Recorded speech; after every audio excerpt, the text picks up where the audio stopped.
अस्सलाम वालेकुम। प्रोग्राम बड़ी बात में आपके साथ मैं हूं शाइस्ता यूसुफ। नाजरीन, हुकूमत गिरानी थी, वजीर आजम को घर भेजना था, लेकिन पीडीएम का इत्तेहाद हुकूमत को क्या गिराता। आज बाज़ाब्ता तौर पर ऑपोजिशन का ये इत्तेहाद खुद टूट गया।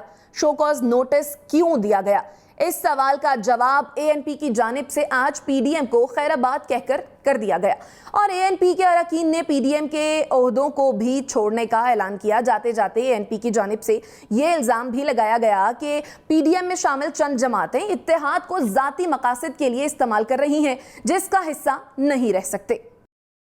पीडीएम को कुछ मखसूस जमातें अपनी मफाद के लिए इस्तेमाल करना चाहती हैं। पीडीएम को किसी दूसरी तरफ ले जाने की कोशिश की जा रही है, बल्कि हाईजैक कर चुके हैं। हम जाती एजेंडास के लिए किसी का साथ नहीं दे सकते। जिन्होंने शो कॉज नोटिस दिया उन्होंने खुद ही पीडीएम के खात्मे का अनअनाउंस्ड ऐलान कर दिया। आज हम इस नतीजे पे पहुंचे हैं, एएनपी इस प्रोसेस से अपने आप को विड्रॉ कर रही है। जो सरबराह होता है, सरबराह का किरदार ये नहीं होता कि वो इस तरीके से हमलावर हो।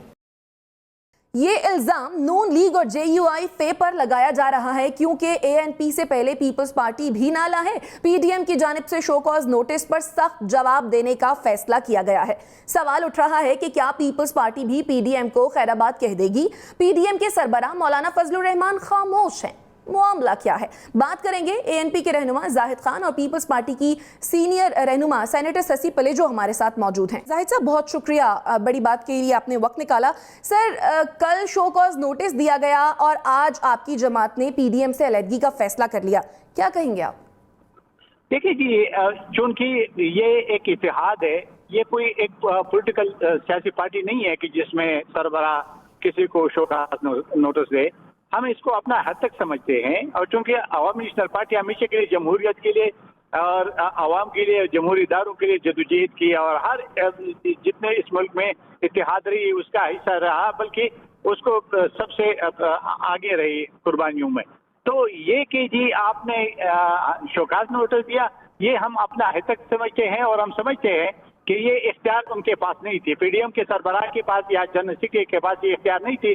हाँ, शिकायत होते रहते हैं, लेकिन देखिए शिकायत तब हल होते हैं जब आपकी सरबराही इजलास बुला। इनको चाहिए तो सरबराही इजलास बुला लेते और सरबराही इजलास में ये अपनी बात कर देते, और अगर हम इसको मुतमईन न करते तो फिर बात बन सकती थी ना। लेकिन हम तो एक सरबराही इजलास तो इसलिए नहीं बुलाया जा सका ना कि मौलाना साहब की तबीयत भी ठीक नहीं थी और मरियम नवाज भी बीमार थी। जाहिद साहब, ये कहिएगा, क्या महज शो कॉज नोटिस दिए जाना ही इसकी वाहिद वजह है कि एएनपी ने राहें जुदा की हैं पीडीएम से, या फिर कोई और वजह भी हो सकती है? बिल्कुल कोई और वजह नहीं है, क्योंकि शोकाज नोटिस को हम अपना हद तक समझते हैं। हम एक पॉलिटिकल पार्टी है और एक डेमोक्रेटिक पार्टी है और हम हमारे एक जदोजहद है, 100 साल जिंदगी की जदोजहद है।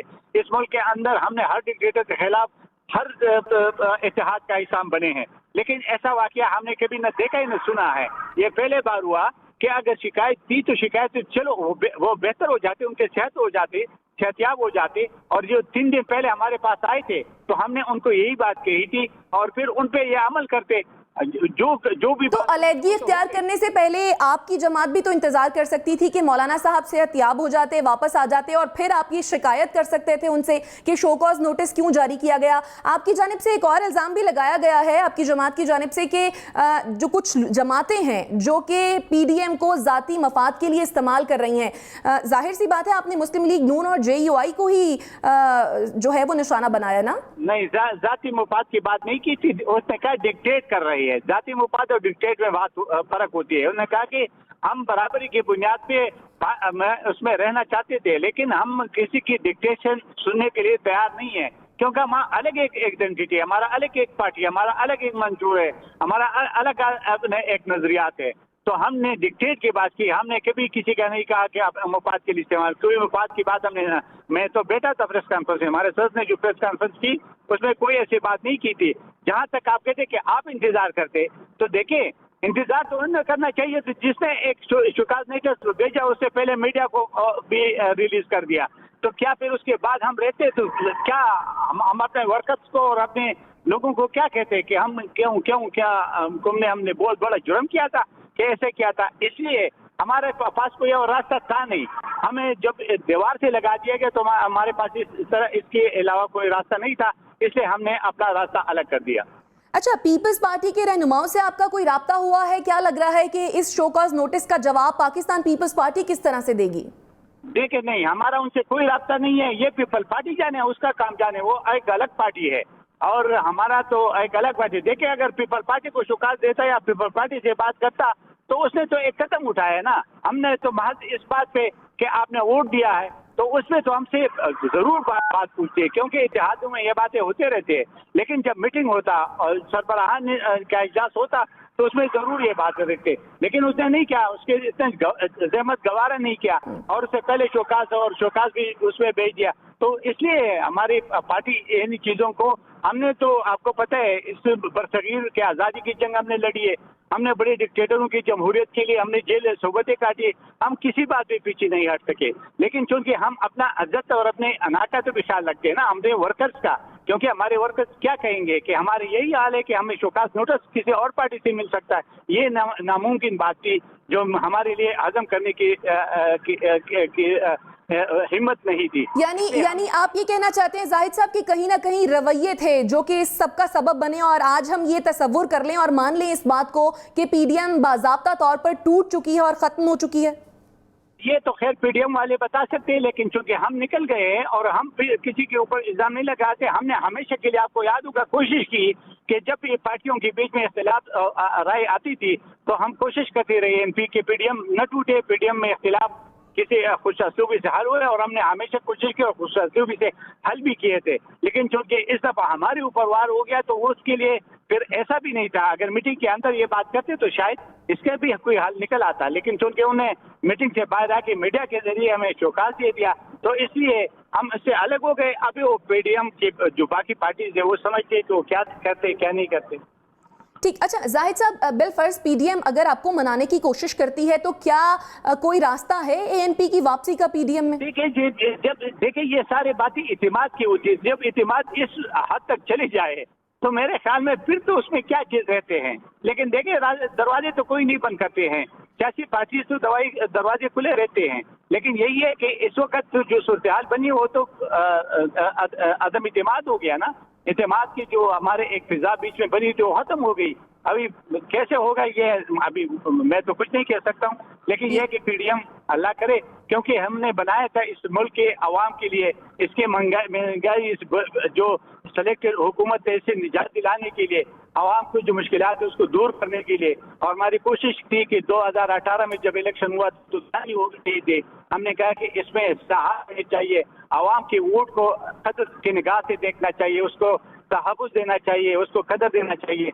लेकिन किस्मती से ये हो गया, ये बदकिस्मती कह सकते हैं, इसके अलावा तो हमारे पास कोई इसका वो नहीं है। तो जाहिद साहब, फिर ये कहना बेजा तो नहीं होगा कि जाती मफाद गालिब आ गया, एतमाद नहीं था तो एतमाद कायम करने की और बरकरार रखने के लिए कोशिशें भी तो की जा सकती थी ना? हम किसी के ऊपर जाती मफाद के इल्जाम नहीं लगाते हैं, क्योंकि हमारा तो कोई जाती मफाद था नहीं। अगर जाती मफाद होते तो शायद हम न निकलते। बाकी पार्टियों पे भी हम इल्जाम नहीं लगाते। रहनुमा एएनपी जाहिद खान साहब हमारे साथ मौजूद थे और इसी मामले पर बात करने के लिए हमें ज्वाइन किया है खेलदास कोहिस्तानी साहब ने, जिनका ताल्लुक मुस्लिम लीग नून से है। खेलदास साहब, बहुत शुक्रिया, बड़ी बात के लिए आपने वक्त निकाला। सर, एएनपी ने रास्ते जुदा कर लिए हैं पीडीएम से और वो कहते हैं कि डिक्टेट बहुत किया जाता था उन्हें, और फिर जब कल शो कॉज नोटिस जारी किया गया पीडीएम की जानिब से तो वो आखिरी कील साबित हुआ इस ताबूत में। क्या कहेंगे? देखिए, मैं समझता हूँ ये एनपी का अपना फैसला है, जो भी इन्होंने बेहतर समझा है अपने लिए। मगर ये होता है कि जब भी पार्टी के अंदर भी कोई वायलेशन मेंबर असेंबली हो, कारकुन हो, ओहदेदार हो करता है तो उसको पार्टी शोकास जारी करती है, वजाहत तलब करती है। तो पीडीएम भी एक तहरीक है, एक इत्तेहाद है, एक डिक्लेरेशन बना हुआ है, सब चीज़ें तय हुई है। उसमें अगर कोई उसके रास्ते से हटता है तो यही तरीका था, और ये पीडीएम के सरबराह ने फैसला किया। और जो जनरल सेक्रेटरी है शाहिद खाकान अब्बासी साहब पीडीएम का, उन्होंने ये वजाहत उनसे मांगी तो उनको चाहिए था वजाहत देते, और वजाहत के बाद सरबराही इजलास जब होता तो ये मैं समझता हूँ कि एएनपी समझती थी कि हम ये जो बयानिया है पीडीएम का या जो पीडीएम की तहरीक है इसका बोझ नहीं उठा सकते, उनको ये बोझ लग रहा था। लेकिन खेलदास साहब, उनका कहना यह है कि वो वजाहत देने के लिए तैयार थे। क्या जल्दी थी कि शोकॉज नोटिस जारी कर दिया गया, सरबराही इजलास होता मौलाना साहब की सेहतयाबी के बाद, उसमें बुला लिया जाता, पूछ लिया जाता, जवाब दे देते? देखें, अगरचे इस आड़ में अगर पीछे से फैसला जैसे सेनेट के अपोजिशन लीडर के फैसले में बाप पार्टी से मदद मांगी गई, तो इस तरह अगर जिस तरह पीपल्स पार्टी ने सेंट्रल एग्जीक्यूटिव कमेटी का इजलास भी मौखर कर दिया और अपने काम करते जाओ, हुकूमत को सपोर्ट करते जाओ, तो उनको वाजे अपनी पोजीशन करनी चाहिए थी पार्टी को, तो उन्होंने वाजे कर दिए और जो उनके दिल में था वो बाहर आ गया। तो मैं समझता हूँ इस तहरीक को अगर कोई पार्टी नहीं चल सकती, मगर पीडीएम अभी भी मौजूद है, पीडीएम की सरबराह इजलास होगा, आइंदा का लाएमल होगा और पीएमएलएन का वाजे मौक़िफ़ है, जो हमारा बयानिया है, हम कोई ऐसा अमल नहीं करेंगे जो जिस बयानिया जो हम चाहते हैं कि एक तीसरी ताकत का जो है अमल दखल वो खत्म हो। अगर हम उन्हीं के सहारे पे फैसले करेंगे तो ये हम नहीं, हरगिज़ नहीं करेंगे। ये नवाज शरीफ साहब ने कुर्बानी जो दी है, मरियम नवाज साहबा जो आज कुर्बानी देके मौजूद है मैदान अमल है, तो ये पार्टी पीएमएलएन का जो नैरेटिव है वो हम पीछे नहीं हटेंगे। चलिए, वो तमाम कुर्बानियां एक तरफ, खेलदार साहब पीडीएम में जो इत्तेहाद बज़ाहिर हम सबको नजर आ रहा था, तो वो तो शायद दो ग्रुप्स में बटा हुआ था। एक कमजोर ग्रुप था और एक जो हावी ग्रुप था, जो भारी ग्रुप था, वो हावी आने की कोशिश कर रहा था कमजोर ग्रुप पर। और इसका अल्टीमेटली फायदा किसको हुआ? पीडीएम को तो नहीं हुआ, गवर्नमेंट को हुआ ना। बात ये कि देखो, ये 11 जमायतें थी, हर जमात का अपना मंशूर है, अपनी पॉलिसी है, मगर हमने एक मकसद के लिए हम खड़े थे, एक उसूल हमने अपनाया था कि हम उसूलों पे सियासत करेंगे। हम चाहते हैं इस मुल्क को डेमोक्रेसी हो, इस मुल्क में आवाम की पर्ची से फैसले हो, वोट को इज्जत मिले, और जो कोई आके इस मुल्क में पार्लियामेंट को बेतौकीरी करे वो हम नहीं करने देंगे। हम पार्लियामेंट के बालादस्ती चाहते थे। अगर ये समझते हैं, कोई पार्टी समझती है, कोई शख्स, कोई लीडर समझता है कि नहीं, मुझे ये रास्ता मेरे लिए मुश्किल है, ये मैं सफर नहीं कर सकता, तो ये उस जमात की, उस पार्टी के लीडर की मर्जी है। मगर मैं यही कह रहा हूँ कि मौलाना फजल रहमान साहब की क़यादत में जो बाकी पार्टियां हैं पीडीएम की, जो 9 जमातों ने इत्तेफाक राय किया था, ये भी एक जमहूरियत है कि अगर 9 पार्टियां एक तरफ है, 2 पार्टियों को वो फैसला मानना पड़ेगा। लेकिन खेलदार साहब, ये फैसला तो उस जमात ने तभी किया ना जब शो कॉज नोटिस जारी किया गया पीडीएम की जानिब से। देखिए, शोकास से पहले ही मामला जो है, जब असल जो इख्तिलाफ आया, पहले 1.5 लाख का इस्तीफाओं पे, उसके बाद जब बाप पार्टी की मदद से अपोजिशन का ओहदा लिया गया तो इख्तिलाफ उस जगह पे आया। तो ये हमारा हक था पीडीएम के सरबराह का, पीडीएम के जनरल सेक्रेटरी ने उनको दिया। तो ये मैं कहता हूँ एक जमहूरियत का हुस्न है, यही एक तरीक़ेकार था और दूसरा कोई तरीक़ाकार नहीं था कि हम पीडीएम उनसे वजाहत के बजाय कोई और फैसला करते। तो हमने तो एक जमहूरी फैसला किया है। अब पार्टियों को चाहिए था, लेकिन ठीक है, वजाहत अलग की गई, लेकिन इस तमाम मामले में मौलाना साहब की जानिब से अभी तक कोई बयान सामने नहीं आया। मौलाना साहब अभी तक खामोश हैं, सरबराह है पीडीएम के, होना तो ये चाहिए था कि शो कॉज उनकी जानिब से जारी किया जाता। शोकास हमेशा जनरल सेक्रेटरी जारी करता है और मौलाना साहब की मर्जी से शायद खान साहब की उससे मुलाकात हुई है। उसका अकेले का फैसला नहीं है, वो उनके मुश्तरका फैसला है। उसकी सेहत, अल्लाह ताला उनको सेहत दे और इंशाल्लाह वो अपनी क़यादत में सरबराह इजलास करेंगे। तो मैं समझता हूँ मौलाना साहब का मौक़िफ़ भी आप सामने आ जाएगा। उनकी जमात के बाकी तर्जुमान ये चीज़ बता रहे हैं आपको। ठीक, तो खेलदार साहब, अब होगा क्या? पीडीएम अब करेगी क्या? क्या इन 9 जमातों को साथ लेकर चलेगी? अभी पाकिस्तान पीपल्स पार्टी का मौक़िफ़ भी आना बाकी है। अगर बिलफर्ज पीपल्स पार्टी भी साथ नहीं चलती है पीडीएम के और एएनपी की तरह वो भी अपनी राहें अलग कर लेती है, तो फिर पीडीएम क्या करेगी? पीडीएम का लाहे अमल क्या होगा? आपने कल सेनेट में देखा कि जहाँ पे हमने अपने आज़ाद जो हमारे 27 मेंबर थे, हमने अपनी नशस्तें अलग मांगने की बात की, वहाँ पे हमने हुकूमत के खिलाफ एक करारदाद मुश्तरका सब हमने मिलके, जो भी अपोजिशन थी, हम उसमें जब अवाम का इशू होता है या डे टू जो पार्लियामेंट के अंदर मामला होते हैं, हमने एक दूसरे को कल नेशनल असेंबली में भी पीपल्स पार्टी को सपोर्ट की और करारदाद भी हम इकट्ठे लाए। हम आज भी चाहते हैं अगर गिलानी साहब हमारे जो कैंडिडेट थे सेनेट के, हम समझते हैं कि उसके वोट डाका डाला गया है। अगर आज भी हमारी अक्सरियत है, हम नो कॉन्फिडेंस मूव करें तो हम आज भी इकट्ठे हो सकते हैं। हमारा कोई इख्तिलाफ नहीं, हमारा जाती कोई झगड़ा नहीं, हमारी पीपल्स पार्टी से। एक तरफ अलग बैठने की बात हो रही है खेलदार साहब, एक तरफ अलग बैठने की बात हो रही है, दूसरी जानिब मुश्तरका करारदाद जो है वो भी मंजूर हो रही है। फिर यूसुफ रजा गिलानी साहब की मुलाकात होती है आजम नज़ीर तारड़ साहब से और फिर उसके बाद साथ लेकर चलने की यकीन दहानियां भी कराई जाती हैं। तो समझने की बात है कि हो क्या रहा है? देखिए, हम उस हद तक नहीं जाएंगे कि हमारे रास्ते बिल्कुल ही अलग हो, हम बैठ ना सके। हम अपोजिशन में, हमें डे टू डे बैठना पड़ेगा पार्लियामेंट के इश्यूज पे, अवाम के इश्यूज पे।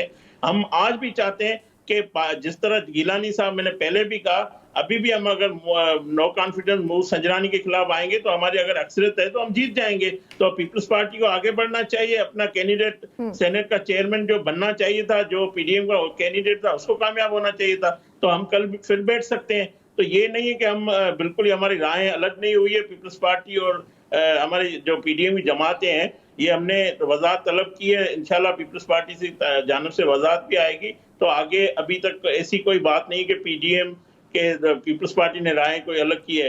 एएनपी ने फैसला किया है। देख लेते हैं कि पाकिस्तान पीपल्स पार्टी की जानिब से वजाहत आती है या फिर वो अपनी राहें अलग करती है। खेलदास कोहिस्तानी साहब, बहुत शुक्रिया आपके वक्त के लिए। वापस आएंगे इस ब्रेक के बाद। आप देखते रहिए प्रोग्राम बड़ी बात।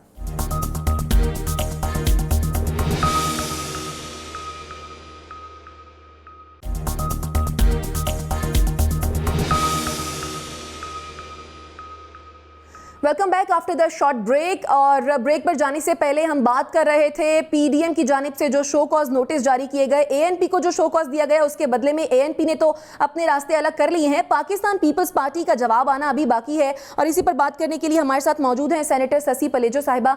शशि साहिबा, बहुत शुक्रिया। ये कहिएगा, एएनपी ने अपने रास्ते अलग कर लिए हैं, अब पीडीएम के मामला किस तरफ जा रहे हैं? पाकिस्तान पीपल्स पार्टी क्या सोच रही है, क्या तैयारी कर रही है इस शो कॉज नोटिस का जवाब देने के लिए? बहुत शुक्रिया जी।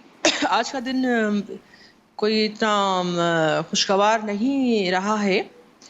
एएनपी एक बहुत ही अहम जमात है और पीडीएम में बड़ी मुतहरक जमात रही है, लेकिन हमारे कुछ नादान दोस्तों की जल्दबाजी और मामला फहमी न होने की वजह से सिचुएशन यहाँ तक आई। हालांकि पाकिस्तान पीपल्स पार्टी हर मुमकिन कोशिश कर रही है, करेगी कि पीडीएम चूँकि इताद हमारे लिए बड़ा ही अहम रहा है, लेकिन ये जो शोकास और ये सारी चीज़ें जो वन साइडेड फैसले किए गए हैं और कोई प्रॉपर मीटिंग भी नहीं थी उसमें, तो ये जो लोग वहाँ बैठे थे उनको सोचना चाहिए था।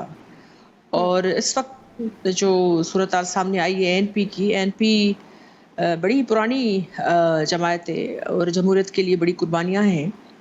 पाकिस्तान पीपल्स पार्टी इसी वजह से बार बार कह रही थी कि इत्तेहाद को यकजा होना चाहिए, क्योंकि ये ज़मानों के बाद, बहुत अरसे के बाद इस तरह का एक इत्तेहाद जो जमहूरी क़ुव्वतों को साथ लिए हुए और सारी इकाइयाँ फेडरेटिंग यूनिट्स हैं उनकी नुमाइंदगी और हर जो भी हमारी कौमियतें हैं और बहसियत पाकिस्तानी हम समझते हैं कि गुलदस्ता रहा है पीडीएम, और हम अपनी जमहूरी और आईनी गुलदस्ते से एक गुल तो निकल गया। अब पीपल्स पार्टी क्या करेगी शशि साहिबा?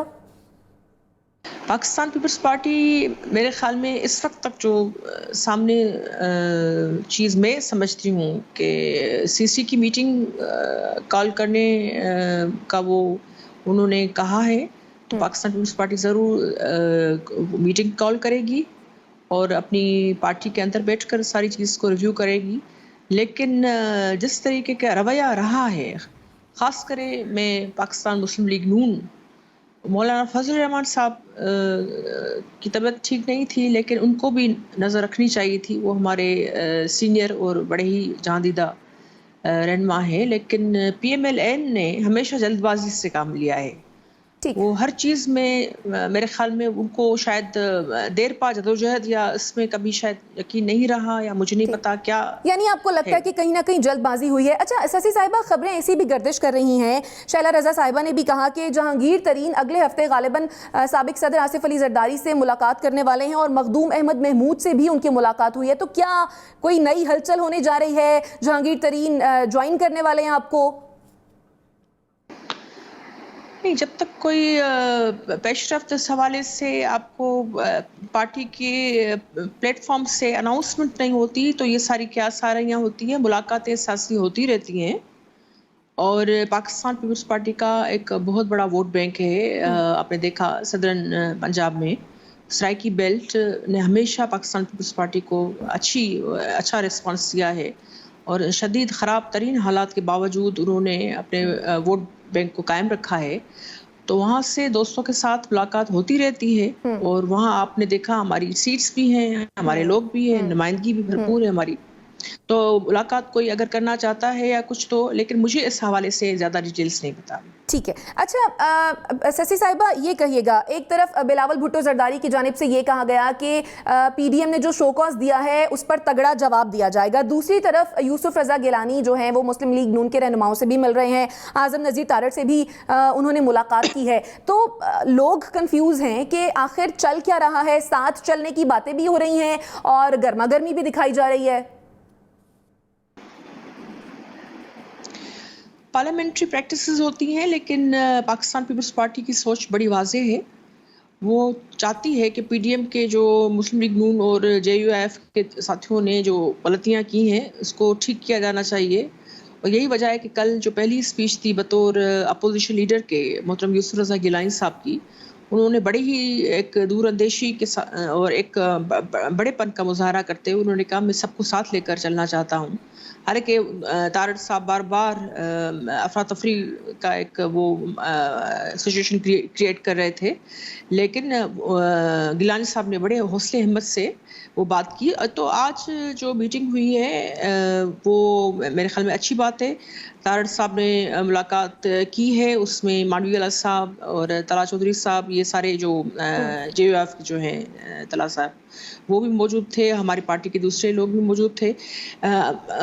हमें और हम अभी भी कहते हैं कि मुश्तरका और जॉइंट अपोजिशन होनी चाहिए और हम सिंगल लार्जेस्ट पार्टी हैं, हमारा हक था और हक हमें वो मिला है। लेकिन मुश्तरका और जॉइंट ऑपोजिशन होनी तो चाहिए, आप लोग तो ये चाहते हैं, लेकिन कल जब सेनेट में आजम नज़ीर तारड़ की जानिब से ये कहा गया कि जो 27 मेंबरान हैं उनकी सीट्स जो हैं वो अलग कर दी जाएं, तो वहाँ से तो ये बात साबित होती है ना कि ऑपोजिशन एक नहीं है। आज जेएनपी भी अलग हो गई है, तो कहीं ना कहीं तो लग रहा है कि ऑपोजिशन जो है वो एक नहीं शायद कई हिस्सों में बिखरने वाली है और बिखर रही है। मैं वही अर्ज कर रही थी कि मुस्लिम लीग नून को थोड़ा बड़ेपन का और जमहूरी मिजाज का मुजाहरा करना पड़ेगा। मुस्लिम लीग नून एक बहुत बड़ा आज जो फैसला एएनपी ने लिया है इसको भी वो सामने ज़रूर उन्होंने रखा होगा।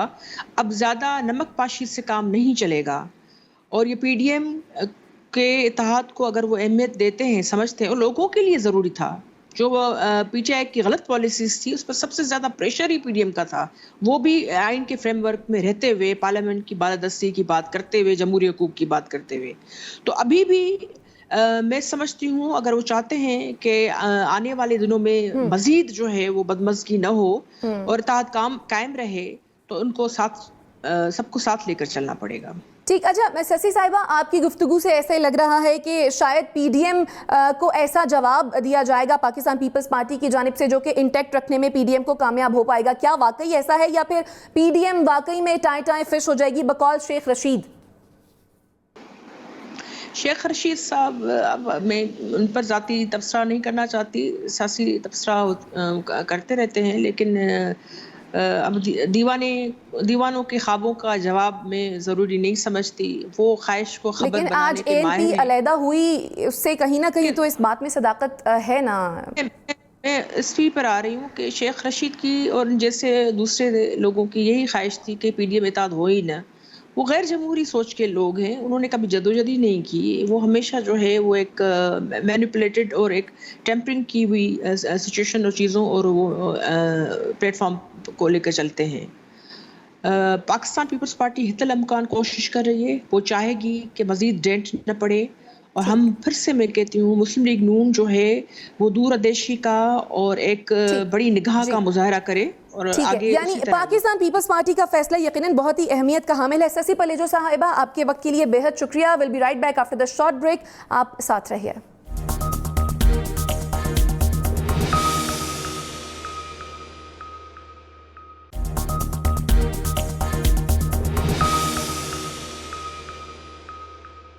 Welcome back after the break. नाजरीन, कोरोना की तीसरी लहर में शिद्दत आ रही है। गुज़श्ता 24 घंटों में 103 अमवात और 4000 केसेस सामने आने के बाद ये बात वाज़ेह है कि बड़ी सतह पर वैक्सीन की दस्तयाबी तक एहतियात ही वाहिद इलाज है। लेकिन दूसरी जानिब हुकूमत का दावा है कि स्मार्ट लॉकडाउन कामयाब हो रहा है, केसेस में कमी आ रही है। सवाल उठ रहा है कि अगर हुकूमती पॉलिसी कामयाब है तो फिर आज एनसीओसी को यह फैसला क्यों उठाना पड़ा कि कोरोना से मुतासरा अजला में 28 तारीख तक 1 से 8वीं जमात तक स्कूल्स को बंद कर दिया जाए। वफाकी वजीर शफकत महमूद के मुताबिक जो अजला कोरोना से मुतासर हैं वहां 28 तारीख तक सिर्फ 8वीं जमात तक स्कूल्स बंद रखने का फैसला कर लिया गया है, जिसके बाद एक बार फिर जायजा लिया जाएगा कि आया ईद से पहले इन स्कूल्स को खोला जाए या फिर नहीं। शफकत महमूद ने यह भी कहा है कि इम्तिहानात 24 मई से पहले नहीं होंगे, लेकिन इस मामले पर इबाहम पाया जा रहा है। सवालात उठ रहे हैं क्योंकि पंजाब हुकूमत ने ऐलान किया है कि इम्तिहानात शेड्यूल के मुताबिक होंगे। साथ ही ये ऐलान भी किया कि कोरोना से मुतासरा इलाकों में ईद तक स्कूल्स बंद रहेंगे। तलबा सवाल उठा रहे हैं कि गुज़श्ता साल स्कूल्स बंद रहे, कोर्स मुकम्मल नहीं हो सका, ऐसे में इम्तिहानात मुलतवी क्यों नहीं किए जा रहे। दूसरी जानिब सवाल उठ रहा है कि अगर कोरोना की सूरत हाल तशवीशनाक है तो फिर स्कूल्स को मुकम्मल तौर पर बंद क्यों नहीं किया जा रहा। क्या 9वीं और 12वीं तक के तलबा को कोरोना से खतरा नहीं? इस बात में कोई दो राय नहीं है कि कोरोना की वबा में तलबा और तालीम का अमल बेहद मुतासिर हुआ, लेकिन क्या हुकूमत के पास इस मसले को हल करने के लिए कोई और रास्ता मौजूद है? बात करेंगे डॉक्टर जावेद अकरम से, जो यूनिवर्सिटी ऑफ हेल्थ साइंसेज के वाइस चांसलर हैं। Thank you so much doctor साहब फॉर योर टाइम। सर, हुकूमत ये कह रही है कि हालात बेहतरी की तरफ जा रहे हैं, ठीक हो रहे हैं। आप क्या समझते हैं कि जो हालात अभी हैं, क्या बात मुकम्मल लॉकडाउन की तरफ जा सकती है? बहुत शुक्रिया जी अपॉर्चुनिटी का। देखें, जब से कोरोना दुनिया में आया 2019 की दिसंबर से, तो अब तक तो 35 लाख जानें ये ले चुका है, और पाकिस्तान में भी अनफॉर्चुनेटली अभी रिसेंटली जो एस्केलेशन हुई है और वो कंटिन्यू कर रही है, मेरे ख्याल है अभी हर जो आने वाला दिन है वो पिछले दिन से और ख़राब होता है, नंबर ऑफ़ केसेस भी और डेथ टोल भी। तो ज़ाहिर है अभी मेरा नहीं ख्याल कि हम पीक को टच कर बैठे हैं। अभी हम अल्लाह करे कि ये पीक हो जाए और प्लेटू हो जाए, कि केसेस बढ़ना बंद हो जाएं और डेथ भी अल्लाह करे कि कम होती जाए, तो फिर हम ये कंक्लूड कर सकेंगे कि हालात बेहतरी की तरफ जा रहे हैं। इस वक्त बहुत तशवीशनाक है हालात पाकिस्तान में। एक तो हमारी जो हॉस्पिटल्स है वहाँ कैपेसिटी इश्यूज़ आ रहे हैं, अदवायात कुछ ऐसी हैं जो बड़ी ज़रूरी होती हैं, खून पतला करने वाली, मसलन क्लेक्सेन वगैरह या हेपरिन, वो भी नायाब होती जा रही है। और तीसरा ये है कि अभी इस जो वेरिएंट है B117, इसने अनफॉर्चुनेटली हमारे बच्चों को भी ज़्यादा चांसेस हो गए मुब्तला होने के। तो इसलिए मैं समझता हूँ कि अभी इंशाल्लाह अल्लाह करे कि ऐसा ही हो कि बेहतरी की तरफ जाएं।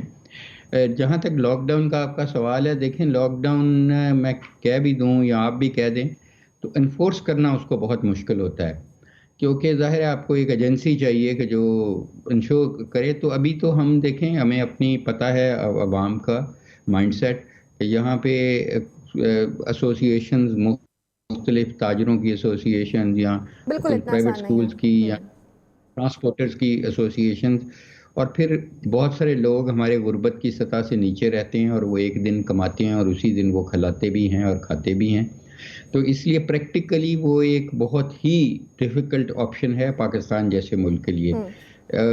यूके, अमेरिका वगैरह के लिए वो ठीक है, वो अगर बंद करते हैं आपका कारोबार तो आपको उसी वक्त कंपनसेट कर लेते हैं। हमारे तो वसाइल बहुत महदूद हैं। बिल्कुल बिल्कुल डॉक्टर साहब, हमारे वसाइल बहुत महदूद है। ये कहिएगा कि पिछली 2 पीक्स को देखते हुए आपका क्या एस्टीमेट है कि जो ये तीसरी लहर है इसकी पीक कब तक आ सकती है?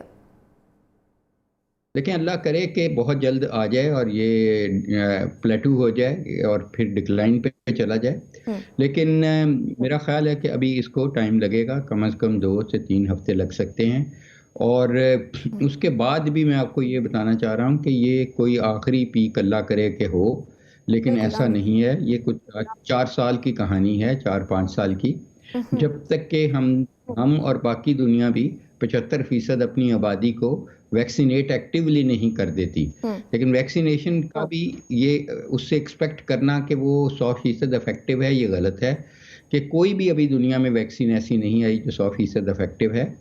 अच्छी चीज़ है, बहुत ज़रूरी है वैक्सीन, लेकिन वैक्सीन के साथ हमें जो एहतियाती तदाबीर हैं मास्क की सूरत में, हैंड हाइजीन की, और सबसे बढ़ के पुरहजूम जगह से अपने आप को बचा के रखने से, अपने आप को घर में महसूस करने से, ये बहुत ज़रूरी है और ये हमें कंटिन्यू करनी पड़ेंगी चाहे हम वैक्सीनेट हो भी जाएं तो। ठीक। अच्छा डॉक्टर साहब, गवर्नमेंट ने ये भी फैसला किया है कि पहली से जो 8वीं जमात तक के स्कूल्स हैं उनको बंद कर दिया जाएगा, लेकिन 9वीं से 12वीं जमात तक के जो ये सिलसिला जो है वो जारी रहेगा। तो कोविड से तो यकीनन उनको भी खतरा है। आपको क्या लगता है कि गवर्नमेंट को इस पर कोई जो है वो चेंजिंग्स लानी चाहिए और तमाम स्कूल्स और कॉलेजेस और यूनिवर्सिटीज़ को बंद करना चाहिए फ़िलहाल? देखिए, मेरा ये ख्याल है कि देखें आगे पहले ही हमारे, क्योंकि मैं एक वाइस चांसलर हूँ और मुझे बिल्कुल एहसास है कि बच्चों का बहुत ज़्यादा कीमती वक्त ज़ाया हो रहा है। बिल्कुल। तकरीबन हम पिछला 1 साल ज़ाया कर बैठे हैं। जो डॉक्टर्स बनने थे वो भी नहीं बन पा रहे, और अगर बन भी रहे हैं तो उनकी उस तरह ट्रेनिंग नहीं हो रही। ऑनलाइन ट्रेनिंग जो हम कर रहे हैं ये कभी भी फिज़िकल कांटेक्ट का, खासकर मेडिकल एजुकेशन में, नहीं नेमुल बदल हो सकता। मेरे ख्याल में कि जो गवर्नमेंट ने किया वो ठीक है। उन्होंने अपनी उनके पास एक बहुत वसी इनपुट होती है, एक बंदे की नहीं, उनके पूरा MCOC में हर किस्म के लोग बैठते हैं, वो उन्होंने ठीक किया। लेकिन जब खोलना है, जहाँ पे हायर क्लासेस को खोलना है, तो मेरा ख्याल है कि वहाँ ये किया जा सकता है कि एक क्लास जो सुबह 8 बजे से 2 बजे तक होती है उसकी बजाय 3 क्लासेस कर दी जाएं, ताकि बच्चे कम से कम 6-6 फुट दूर बैठें और टीचर भी दूर बैठे। तो ये तो बहुत इजी है। टीचर्स को भी रोटेट कर दिया जाए, लॉजिस्टिक्स की ज़रूरत है और हम भी ऐसा ही कर रहे हैं अभी भी। तो इस लिहाज से फिर केसेस की एस्केलेशन, और कॉलेजेस या स्कूल्स में एक एडवांटेज है कि वो पढ़े लिखे बच्चे होते हैं और पढ़े लिखे टीचर्स होते हैं, तो वहाँ पे आप इंश्योर कर सकते हैं 100% के मास्क पहना हो, बच्चे दूर दूर बैठे हों। टक शॉप्स वगैरह और ये डिबेट्स वगैरह और ये जो एक्स्ट्रा करिकुलर एक्टिविटीज़ हैं वो स्कूलों को चाहिए बिल्कुल फिल और बंद कर दें। सिर्फ तदरीसी तालीम, उसमें भी जो तालीम ऑनलाइन ली जा सकती है वो ऑनलाइन कर दें। जहाँ पे फिज़िकल कांटेक्ट जैसे लैब्स वगैरह हैं, लेबॉरेटरीज वगैरह हैं, वहाँ 3 शिफ्टों में कर दें, तो फिर दोनों चीज़ें इंशाल्लाह साथ साथ चल सकती हैं सेफ्टी के साथ। ठीक। अच्छा डॉक्टर साहब, जैसा कि आपने भी अभी फरमाया कि जो भी वैक्सीन अभी तक आई हैं कोई भी 100% कारगर साबित नहीं हो सकी है। पाकिस्तान में एक तबका, बल्कि ज़्यादातर लोग ऐसे हैं जो कि वैक्सीन लगवाने से डर रहे हैं। उसकी एक बड़ी वजह यह है कि वज़ीर आज़म ने वैक्सीन लगवाई, उसके बाद उनको कोविड हो गया, सदर मुमलिकत ने वैक्सीन लगवाई तो उसके बाद उनको कोविड हो गया। तो लोगों का मानना यह है कि अगर वो वैक्सीन लगवा भी लेते हैं तो भी कोरोना से वो बच नहीं पाएंगे। तो उनके लिए आप क्या कहेंगे? देखें, मैं वो बात करना चाहूँगा जिसका मेरे पास एविडेंस है। एविडेंस के साथ अगर बात की जाए तो ज़्यादा मुनासिब है, बजाय खामखा कोई परसेप्शन से की जाए। तो एविडेंस ये है कि मैंने ही ट्रायल कंडक्ट किया 18,000 वॉलंटियर्स का, पाकिस्तानी साहब के, 18 साल से ऊपर की उम्र के लोगों का, और 18,000 को जब लगी वैक्सीन तो उनका जब रिज़ल्ट आ चुका है, इंटरिम रिज़ल्ट, एक तो वो 5% को बुखार हुआ मामूली सा और वो एक दिन रहा, ख़त्म हो गया। रिज़ल्ट उसका ये आया कि 100%, यानी कि 100% लोगों में जिनको वैक्सीन लगी उनको सीरियस डिजीज़ से प्रोटेक्ट किया, कि उनको अगर बीमारी हुई भी तो माइल्ड हुई या मॉडरेट हुई, उनकी जान को ख़तरा नहीं हुआ, किसी की डेथ नहीं हुई। दूसरा, जो 77% लोगों को इसने ऑल टुगेदर वैक्सीन ने डिजीज़ ही अवॉइड की। तो मेरा ख्याल है ये तो बहुत एक खुश आइन चीज़ है, खुश आइन। देखें, जहाँ तक वज़ीर आज़म साहब का और हमारे सदर मुमलिकत साहब का ताल्लुक है, उनको वैक्सीन लगाने के चंद दिनों के बाद ही बुखार हो गया। तो इस वायरस का ये जो हमारी वायरस है कोविड-19 की, इसका इंक्यूबेशन पीरियड तकरीबन 10 दिन का है। तो अगर किसी को आज ये एंटर होगी बॉडी में सांस के ज़रिए तो 10 दिन बाद उसको अलामात आएंगी।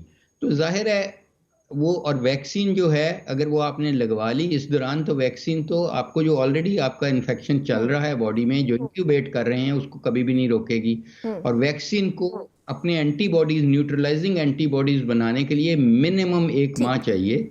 अगर 2 डोज वाली है तो उसको कम से कम चाहिए। ठीक है, तो ऐसा नहीं है कि वो ठीक है। ऑलरेडी हार्बर कर की हुई थी उन्होंने ठीक है। वायरस। यानी वैक्सीन लगवाना हर सूरत में बेहतरीन है और नागुज़ीर है। डॉक्टर जावेद अकरम साहब, बहुत शुक्रिया आपके वक्त के लिए। नाज़रीन, इसी के साथ प्रोग्राम बड़ी बात से मुझे और मेरी टीम को इजाज़त दीजिए। अल्लाह ने के बाद।